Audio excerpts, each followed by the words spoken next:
Good morning बच्चों।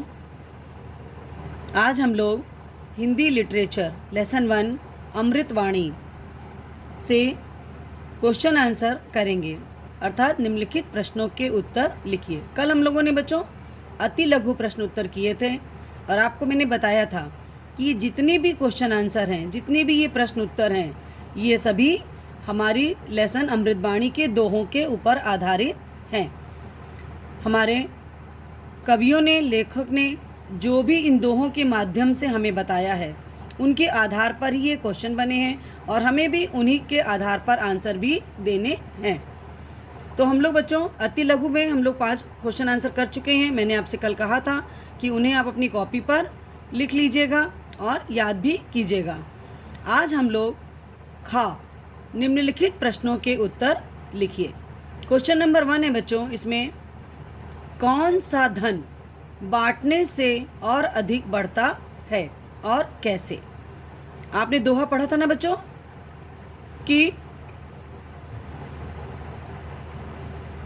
कौन सा धन बांटने से बढ़ता है। तो आपको मैंने बताया था इस दोहे में आपको कि विद्या का धन एक ऐसा धन है जो कि हमेशा बढ़ता है और कोई भी धन हो हमारे पास वो धन बढ़ता नहीं है। विद्या का धन ही बच्चों एक ऐसा धन है जो हम जितना बांटते हैं, जितना लोगों के साथ इसको यूज़ करते हैं, खर्च करते हैं, इस्तेमाल करते हैं, एक दूसरे को बताते हैं, वो ही तभी ये बढ़ता जाता है। अब आपको आंसर में ये लिखना है बच्चों कि विद्या धन बांटने से और अधिक बढ़ता है। विद्या धन ऐसा होता है बच्चों जो हम दूसरों में जितना बांटते हैं या उतना ही बढ़ता जाता है। पूछा ना बच्चों कि कैसे? तो हम जितना इस धन को दूसरों में बांटते हैं, दूसरों को देते हैं, दूसरों को बताते हैं, उतना ही ये धन बढ़ता जाता है। वैसे धन होता बेटा संपत्ति होती तो वो हम अगर जैसे हमारे पास मान लीजिए बहुत संपत्ति है, अगर हमने उसे बांट दिया तो वो तो कम हो जाएगी ना, घट जाएगी। लेकिन एक विद्या ही धन ऐसा है जो कि ये कभी घटता नहीं है। कौन सा धन बांटने से और अधिक बढ़ता है और कैसे? तो विद्या धन बांटने से और अधिक बढ़ता है। विद्या धन एक ऐसा धन है जो हम दूसरों से में जितना बांटते हैं यह उतना ही बढ़ता जाता है। बच्चों तो ये क्वेश्चन नंबर 1 का आंसर हमारा कंप्लीट हो गया। अब इसके आगे हम लोग क्वेश्चन नंबर 2 बेटा, थोड़े समय की विपदा को अच्छी क्यों बताया गया है? वैसे तो बच्चों विपदा, कोई भी विपदा का मतलब होता है विपत्ति, परेशानी, ये कभी भी अच्छी नहीं होती है। लेकिन थोड़े समय के लिए जब कोई विपत्ति, कोई समस्या आती है तो वो कट जाती है। लेकिन उसी समय हमें क्या बताया गया है इसमें, आपके जो दोहे में मैंने कल आपको बताया था कि इस जगत में, इस संसार में जब हमारे ऊपर विपत्ति आती है तभी हमें पता चलता है बच्चों कि कौन हमारा हितैषी है, अर्थात कौन हमारा हित चाहने वाला है और कौन हमारा अनहित करने वाला है। ये चीज़ दोहे में दी हुई है बच्चों। ये किसने बताई थी? रहीमदास जी ने।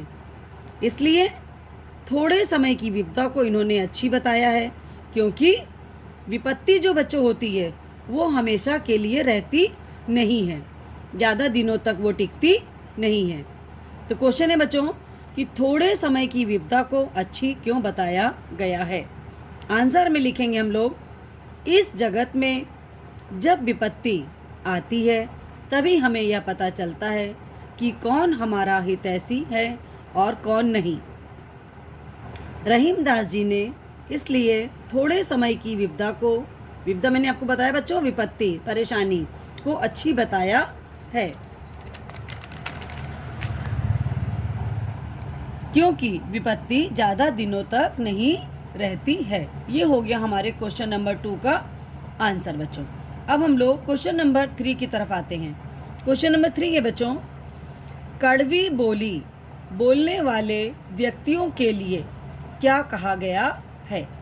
यहाँ पर भी बच्चों मैंने आपको बताया था दोहा कि जो खीरा होता है उसको बताया गया था ना कि खीरे को के ऊपर मुंह पे नमक लगाते हैं और उसे घिसते हैं तो उसका जो है कड़वापन निकल जाता है और वो खीरा खाने योग्य हो जाता है।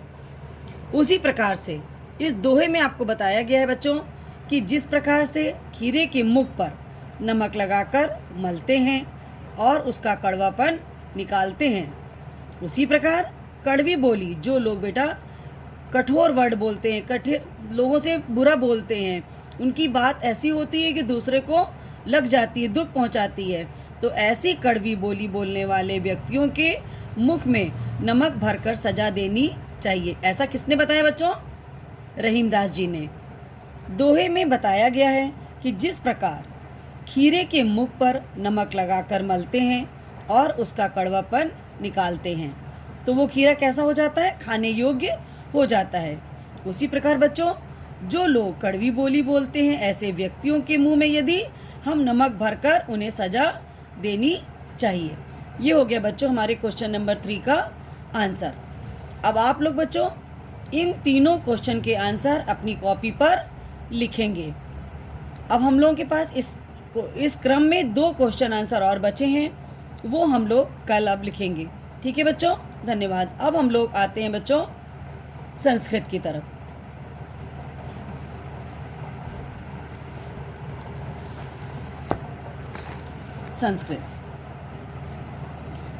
संस्कृत में बच्चों हम लोग लेसन 1 में मम मित्रम पर थे।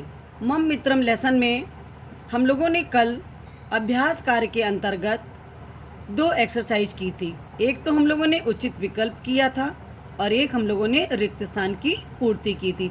कोष्ठक में आपको 2 ऑप्शन दिए हुए थे, उनमें से एक राइट ऑप्शन लिखना था। बच्चों मैंने कल आपको बताया था कि संस्कृत की कॉपी जो आप नई बनाए हैं उसी में ये संस्कृत का काम करेंगे। दोनों एक्सरसाइज कॉपी पर बच्चों कर लीजिएगा। आज हम लोग उसी क्रम में तीसरी एक्सरसाइज करने जा रहे हैं बच्चों, एक्सरसाइज गा। इसमें बच्चों कुछ चीज़ें ऐसी हैं जो आपकी पर्सनल लाइफ से हैं, उसके अंतर्गत आपको इसमें आंसर देना है। जैसे यहाँ पे सबसे पहले आप क्वेश्चन में देख लीजिए कि निम्नलिखित प्रश्नों के उत्तर सोच विचार कर संस्कृत में दीजिए। तो यहाँ पर बच्चों कुछ क्वेश्चन दिए हुए हैं, उनको मैंने फिलअप में आंसर लिखा है। आपको मैं ऑप्शन में बता दूंगी, लेकिन आप अपना ओरिजिनल जैसे आपका जो भी व्यक्तिगत पिता का नाम, आपके मित्र का नाम, आपके पिता क्या करते हैं, आपकी माता का क्या नाम है, आप कहाँ रहते हैं, ये आपका हिंदी में इसका भाव है। इन प्रश्नों के में आपके पर्सनल लाइफ के बारे में आपके बारे में पूछा गया है, आपको उसका उत्तर इन खाली स्थान में भरना है। अब हम लोग क्वेश्चन नंबर 1 की तरफ चलते हैं बच्चों। तव पितु किम नाम अस्ति, तुम्हारे पिता का क्या नाम है। तो बच्चों आंसर में आप लिखोगे कि मम पितु नाम, यहाँ पर आप कुछ भी लिख सकते हैं, जैसे कि शेखर,